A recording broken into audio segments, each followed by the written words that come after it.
Chapter 11. The miracle of modern chemistry had failed to put Billy to sleep.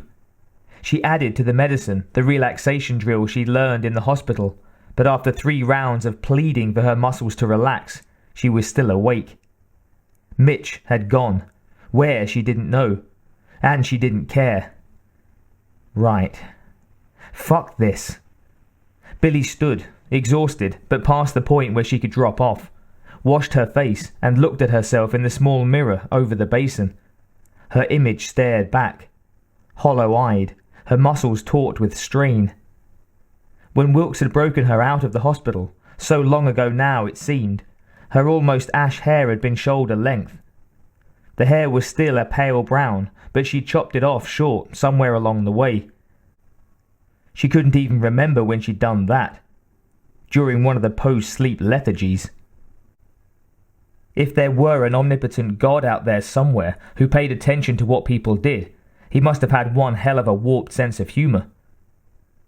She dried her face under the blower, took a few deep breaths, and left the little room. Billy walked as though she were a passenger on her own shoulders, along for the ride, but not in control. She observed almost distantly her feet taking her back to the communications room. Maybe seeing how other people dealt with monsters might help, somehow. And she found herself worried about the little girl she'd seen, a child billions of kilometers and years away. What was her name? Amy?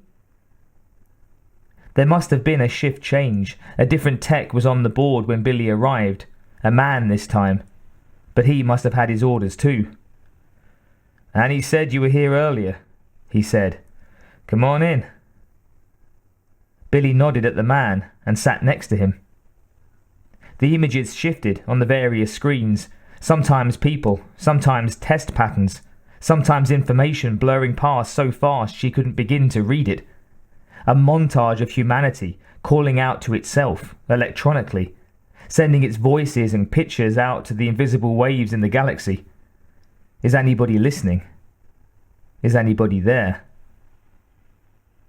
A woman appeared on the screen to Billy's left. She was attractive, dark hair chopped short in a spacer's cut, chiseled and even features, thin lips, good cheekbones. She spoke rapidly, her image without sound. Sweat beaded on her forehead, ran down her face. Who's that? The tech glanced over at the picture. He smiled. That's Ripley. Ripley. He looked at her as if she were a not particularly bright child. Ellen Ripley? The Ripley. She was on the Nostromo and the Sulaco. She was there at the beginning, on LV-426, first contact with the aliens. Holds the record for long sleep, as far as we can tell. Have you been living in a cave the last few years? Yeah, you might say that. What happened to her? The tech fiddled with the control. Can't get the sound, sorry. This is a real old cast. We catch a few of them now and then, light speed being as slow as it is. Never know what you're going to pick up. I can plug it into the computer lip reader, if you want. What happened to Ripley? The tech shrugged. Dunno. She was the only survivor of the Nostromo. Basically a bunch of truck drivers who sat down in the wrong place, at the wrong time, got infected. She later went back out to the colony as an advisor with a crew of colonial marines. The colony was destroyed in a nuclear explosion. Probably they all died. There were some rumours. Billy, exhausted, stared at the tech. Waited. I had a buddy. Used to work for a civilian biotech division of a major Terran company. He said Ripley managed to get off-world before the place blew. Wound up on an old prison world somewhere. They sent somebody out after her, but that's where the story ends. A lot of shit got lost after the invasion. Who can say? You seem to know a lot about it. Not really. General Spears studies everything available on the aliens. Bunch of it gets routed through here. You pick up stuff. Billy stared at the woman on the screen. She felt a kind of kinship with her. How had she behaved when she faced the things? Was she alive somewhere, or blown to atomic dust, the same way Wilkes had blasted the alien's homeworld with nuclear flames? Or worse, webbed to a wall and used as a human incubator for a baby monster? The image faded. Billy leaned back in the chair and allowed the other vid pics to wash over her. They were hypnotic, light strobing, low sounds droning her into a kind of somnolence. Without realizing it, Billy dropped into a troubled sleep.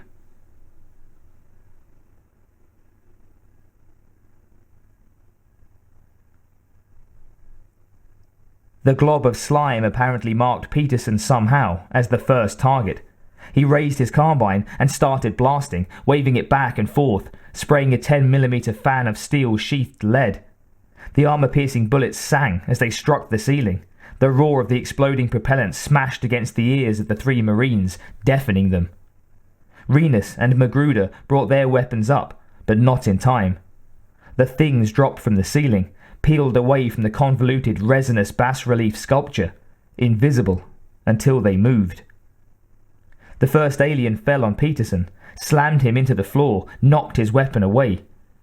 Peterson screamed, a wordless bleat full of terror. The thing bounded up like a giant grasshopper. Peterson held in its claws like a doll. "Fuck! Shoot it!" Magruder yelled. "I can't! Peterson's in the way!" "Out! Out! Get out! Move!" "Help!" Peterson finally found a word to put into the scream. The alien holding the man leapt towards the wall, reached it. Another alien, 2, 3 of them, unfolded from the wall right in front of the Marines and reached out to grab Peterson. They passed him from claw to claw upward. "Oh man!" Renus fired, and the closest alien shattered under the hail of hard metal, spraying yellowish fluid in all directions like a popped water balloon. "Yeah!" Magruder yelled, as some of the acid splashed on his suit, 8 small holes in it. He turned, ran. Renus didn't see Magruder go. He was busy waving his carbine back and forth, filling the corridor with noise and death. Another alien fell, cut in half at the hips. But Peterson was gone, moved up the wall, out of sight. More of the things dropped down from the ceiling, sprang from the walls, charged at Renus. "Die, motherfuckers!" The cyclic rate on the M41E carbine was, in theory, nearly 700 rounds per minute, slightly more than 11 rounds a second. With the weapon held continuously on full auto, therefore, a 100-round magazine would be exhausted in a little over 9 seconds. It was the longest 9 seconds of Renus's life. 3 heartbeats after the magazine ran dry, one of the things sprang at him, shot that efficient toothed rod from its mouth right down Renus's screaming throat. The scream turned into a choked-off liquid gurgle. The aliens had saved Peterson for implantation, but Renus was nothing more than fresh meat. The last thing he did before he died was to trigger the grenade launcher on his carbine. The 30mm explosive shell hit the wall at an angle, bounced upward, and went off somewhere near the ceiling.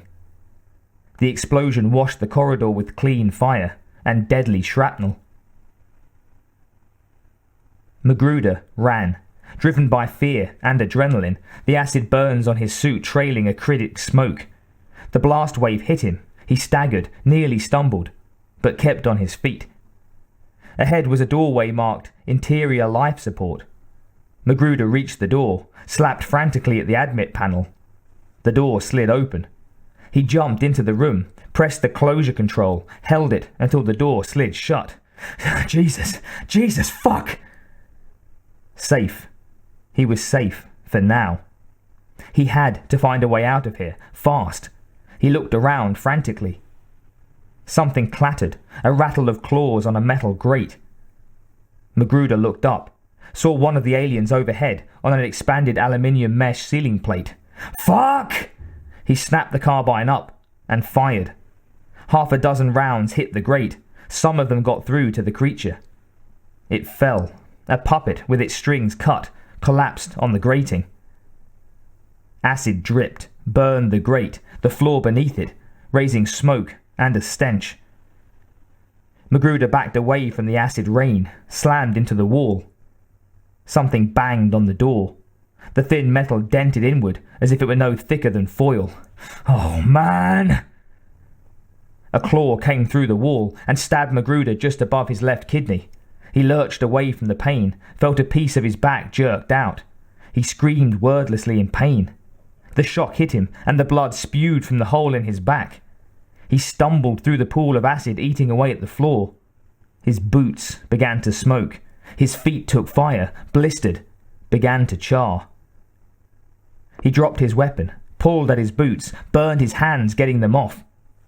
He leaned against another door, opposite the one the things tore at. The door opened behind, and he fell backward. Looming above him, something. An alien. No, it wasn't a thing. It was a man.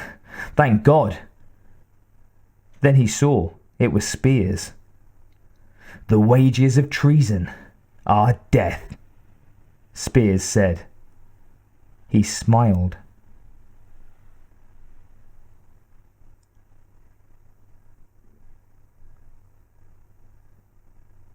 Spears had watched it all. The initial desertion, the frantic ride through the canyons, the entry into the air processor plant. This fool thought he could just steal a crawler and escape. Never even looked for the hidden cameras on board the stolen property, the cameras that sent every moment of the trip back for Spears to enjoy at his leisure. Every word, every fart, every bump on the frantic ride, just as the surveillance equipment had picked up the attack only moments ago. True, some of the network had been put out of commission by the drones, webbed over, or covered by the resin secretions as they built their nest inside the plant, but plenty of photo-mutable gel eyes had remained. All of it had been recorded, fed to the computers at third base, where the tactics would be broken down and studied, used to extend his knowledge of his alien troops. The three deserters had panicked, lost it, and that disgusted Spears. Real Marines would have used controlled bursts, overlapped their fields of fire, and walked through the drones to safety. But humans were weak, filled with fear, and they lost control. Their emotions damned them. Had three aliens been armed as the deserters were, the wild strain would not have been able to touch them. That was what a real trooper was, one without fear. One without the emotional entanglements that came from being born of a woman. In a way, Spears felt a kinship with the aliens. He had come from an egg and a sperm, but had been carried to term without the uncertainty of a living mother. The Marine at his feet, Magruder, stared up at him. General, thank God. You fucked up, son. Fouled your jets across the tubes. Because you are weak. But you served your purpose. Every little bit helps. They'll be watching the recording of that chicken shit run you did for a long time. What not to do. A classic example of bad tactics built on an even worse strategy. He turned. A pair of troopers in full combat gear stood nearby. They were nervous, fidgety, the stink of fear rising from them. Not much better than this scum lying on the floor, but at least they obeyed orders. It was what he had to work with, for now. I'm done with this, Spears said, waving at Magruder. The drones are hungry. Give them supper. Magruder screamed, No, you can't, please!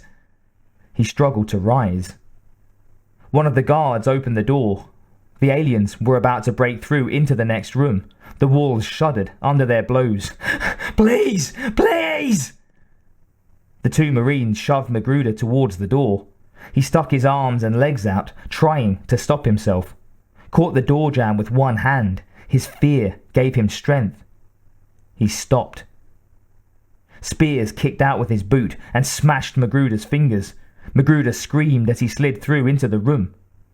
The door slid shut with a grating noise. Spears watched through the plastic viewplate set into the door as the alien drones breached the wall and stormed into the room. Magruder's voice filtered through the closed door. He kicked at the first alien to reach him, but it was a wasted effort. Spears turned away. "Let's go," he said. "We're done here." The two guards practically leapt to obey. That brought another smile to Spears' face. A little example did wonders to keep the troops in line. Yes, sir. Indeed it did.